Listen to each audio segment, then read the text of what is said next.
Hey everyone, Mario again, coming at you with another literature review. As you can tell from up there, it's another classic. It, of course, is the novella written by Robert Louis Stevenson. It is, of course, The Strange Case of Dr. Jekyll and Mr. Hyde. Nope, no, you did not hear me say it wrong. I said Dr. Jekyll. You actually do some research, that's how the last name is pronounced. But that's one thing I actually want to look into is why did the pronunciation of the name go from Jekyll to the more commonly used Jekyll? It's an interesting thing. I think Hollywood has something to do with it, even though the most well-known adaptation apparently pronounces it right. So, but just for the record, I am going to be using the Jekyll pronunciation. But if I do say Jekyll by mistake, just know, it's just force of habit. I am trying to say Jekyll. Now, this is one of those literary classics that everyone knows about, even if they never read it themselves. I first read it in my sophomore year of high school, which is the same year I actually read Dracula, though that was on my own volition, whereas this was part of our curriculum. At least that class's curriculum. I enjoyed it. It was a little different than what I expected, because I had not seen any of the movies. Oh, yeah, I had not seen any of the movies at that time. It wasn't until later in the year that I saw the famous movie version. And obviously I hadn't read the book yet, but I knew, the gist of the story, Scientist drinks an elixir, he transforms into a darker version of himself. But reading the story, I'm like, huh, this is interesting. And rereading it over a decade later, I can still say this is a very interesting story. Partially because it is a mystery story. Because it's not until the very end that we find out the twist involving Jekyll and Hyde. Throughout most of it, we're wondering, what is the connection between Jekyll and Hyde? Does Hyde have some blackmail on Jekyll? Is Hyde a person from Jekyll's past that he has to do what he has to do for some sin from his past? Because they mentioned a couple times that Jekyll does have some skeletons in his closet, and the narrator, which I gotta actually look up the character's name real quick, it's Utterson. Okay, I wanted to get the name right. Utterson, who is one of Jekyll's friends. He mentions loosely a couple times that he knows that his friend has some unsavory things in his closet, that maybe this Hyde is connected to that. And of course, he turns out to be partially right, just not the way he thought. I mentioned it a couple times loosely, but for those of you who don't know, the plot of the story is that Dr. Jekyll is a well-known and very respected and respectable doctor living in London. He has a couple friends. One, of course, is Utterson, who I just mentioned, and the other one, Dr. Lanyon. I got it right. Lanyon is his other friend. Now, one night when Utterson is walking with one of his cousins, they come across this one door that turns out to be the back door to Jekyll's house. Now, his cousin does not know, but Utterson does. They're talking about it, and his cousin tells him, I saw a very strange incident that happened here. And he recounts the first story that we find out about Hyde, that apparently he's walking, very briskly down the street. A child is coming, he runs her over, and basically keeps trotting off. Now, Utterson's cousin and the family of the girl, and of course the doctor, eventually corner Hyde. And they basically force him to pay money in restitution, but the money is not in his name. It's in the name of a Dr. Henry Jekyll. I almost said Jekyll there. Dr. Henry Jekyll. Now, Utterson finds this a little baffling because he knows Jekyll, but he's never heard of Hyde. He starts looking into it. At first, Jekyll doesn't want to talk to him, but eventually he does. And he just mentions, oh, no, it's fine.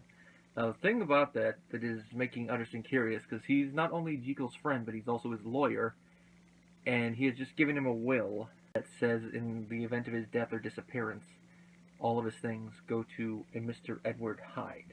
And it is that wording that makes Utterson very, very suspicious. Death or disappearance. So throughout most of the story, Utterson is thinking that maybe Hyde is resolving to murder him. And of course, when Hyde does disappear for a while, after committing murder, and not just murdering anyone, but a member of Parliament, Utterson is like, ooh, I knew something like this was going to happen. And then, of course, when he eventually finds out the stuff at the end, you can only imagine what's running through his head. He's like, was Jekyll mad? Because we all know the twist. Jekyll and Hyde are the same person. That it was a result of Jekyll's experiments, trying to figure out a way in order to do his vices. He never directly mentions his vices, but you could read around the words that it probably had something to do with prostitution, drinking, and some other stuff like that. The movies usually make it more explicit because they actually show him doing it. But the story does not mention it, he just dances around it. Given that Jekyll is a very respectable man, it makes sense that he wouldn't come out and state it, but giving that Utterson is one of Jekyll's friends. He probably is figuring it's like Jekyll. Now, as Hyde, Jekyll can basically go out there and live it up like, yeah, baby, woo. He basically do that scene, cue that scene from Beetlejuice where he's going into the whorehouse. That's basically Mr. Hyde. And of course, doing fights and of course, committing first-degree murder with a cane. That's what he does. The murder scene in the story, it's just so very random. You know, the guy just being annoying. It's one of those things that you think about. It's like, oh, if I could get away with it, I would beat the shit out of this guy. Which goes into one of the themes of the story that kind of that connects with Jekyll's reasoning for that, is that Hyde is the personification of his inward desire. The desire that he knows he can't do, but he wants to, so that's why he decides to create Jekyll with science. And of course, that's another theme of the story, of course. It's a minor one compared to the major one, but it's there, and that is man meddling in affairs that they shouldn't in science and the consequences of it. I mean, Mary Shelley's Frankenstein is probably the best example of that. And there's been other mad scientist-related stories that do it, but it is there in here. Now, the type of chemicals that Jekyll uses to create the formula are not mentioned, because I think Stevenson thought it'd be better just to say it unknown, but he's mentioning like weird salts and other stuff. And of course, the way that he describes how it changes him, it's like, ooh, it's like messing with his bones and everything, like, ooh. And of course, since Hyde is basically the personification of a smaller part of Jekyll's nature, he's smaller than him. That's one thing most movie versions seem to do. They always seem to make Hyde bigger, like, look at the League of Extraordinary Gentlemen. He's like a big, hulking figure. He's not supposed to be that. He's supposed to be smaller. Now, to get on to the other theme, it's that the other theme is human nature and the dark side of humanity. Or as I would put it, our animalistic side. The side that we always want to tuck away. It's like, no, we don't want to discuss that. Our animalistic impulses. Now, this is an interesting story and interesting subject to touch at this time, because this is around the time that evolution was beginning to become a big debate. This was, I don't have the years in front of me, but within a couple decades of Darwin publishing The Origin of Species and that whole debate starting, and of course it's a debate that still goes now, but it's one of those things that when Darwin published it, people were going up, were like, I just cannot believe that we are related to monkeys. We are not related to chimps.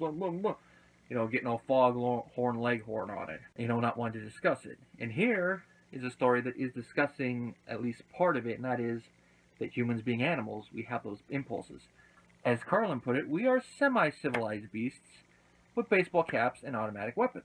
And to that end, with this story, it's showing that even though we are civilized and we all, put on the air of higher learning and higher forms of existence, there is still that dark side of our nature. And if we let it out, it is going to rule us.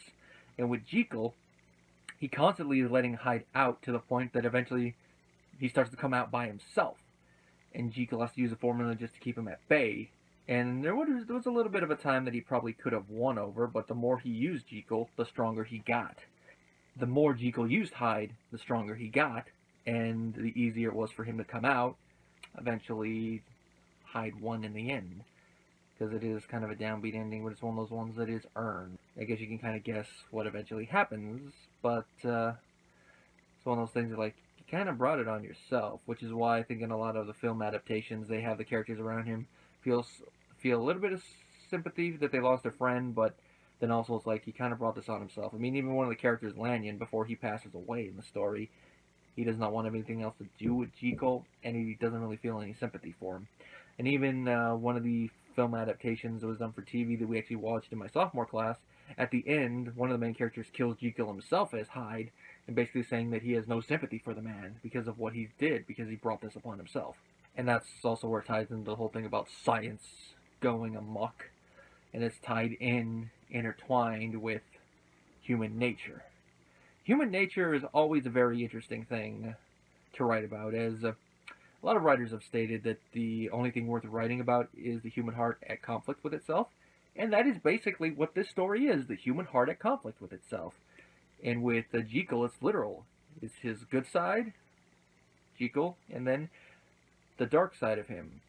As a certain song lyric says, The secret side of me I never let you see. I keep it caged, but I can't control it. That really sums up the story in a nutshell.